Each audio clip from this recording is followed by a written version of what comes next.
ආයුබෝවන් යාළුවනේ මෙන්න IPL ටිකට් පිටියේ බලාපොරොත්තු වුණු උණුසුම් සටන සති ගණනාවක් පුරා කණ්ඩායම් 10ක් අතර පැවති මහා ක්‍රිකට් සංග්‍රාමයෙන් පස්සේ මෙවර IPL කුසලානේ දිනා ගන්න අවසන් වටේට ඒ කියන්නේ ප්ලේ ඔෆ් වටේට සුසුකම් ලබාගත් සුපිරි කණ්ඩායම් 4ක් දැන් තේරීපත් වෙලා අවසానයි.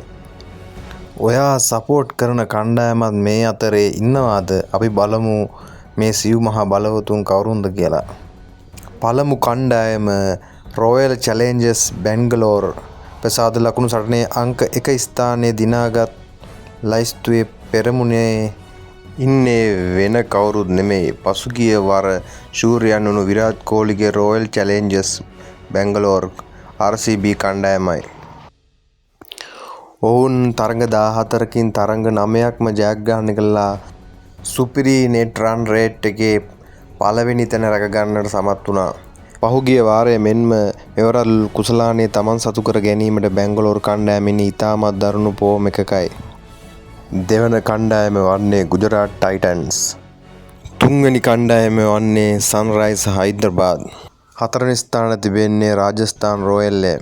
අපේ ලංකාවේ ලෙජන්ඩ් කෙනෙක් වූ කුමාර සංගක්කාර මහතා තමයි එහි ප්‍රධාන පුහුණුකරු ලෙස කටයුතු කරන්නේ.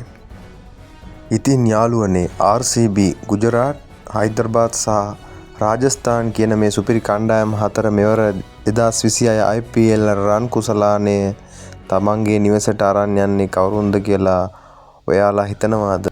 විරාට් කෝලි සිටින කණ්ඩායම පිට දෙවෙනි වතාවටත් කුසලානේ දිනන්න ලැබෙයිද? නැත්නම් හයිදරාබාද් ගුජරාට් මෙවර පෙරලියක් කරයිද? ඔයාලගේ අදහස සහ ඔයාලා සපෝට් කරන ටීම් එක පහලින් කමෙන්ට් කරන්න. වීඩියෝ එකට ලයික් එකක් දාලා යාළුවන්ට බලන්න ෂෙයා කරන්න. IPL අවසන් මහ තරගයේ උණුසුම සහ ක්‍රිකට් ලෝකයේ අලුත් විස්තර දැනගැනීමට අපගේ channel එක subscribe කරලා bell icon එක click කරලා තියාගන්න. ඊළඟ වීඩියෝ එකෙන් හමු වෙමු. හැමෝටම සුබ දවසක්.